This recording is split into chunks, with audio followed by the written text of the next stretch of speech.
樂意扒房正式結業，楊氏兄弟班退休。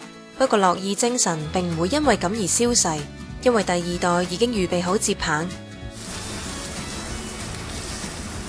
先有五弟 William 嘅仔 Wilson， 舊年10月喺金鐘開設新扒房，因為上一代對牛扒品質有追求，新餐廳亦都沿用翻舊店所揀嘅美國優質農場入口牛肉，由西冷、肉眼到牛味最濃郁嘅虎頭扒都有供應。Wilson 話當地農場草原夠靚，加上優質嘅飼料，牛隻會更加結實。如果大家掛住樂意馳名嘅花膠扒都冇問題，只要提早向餐廳預訂就可以食到噶啦。而楊家七弟 Michael 嘅仔亦都正喺灣仔籌備緊另一間扒房，據知將會係走型格 Bar and Restaurant 嘅路線，4月中至尾就會開幕。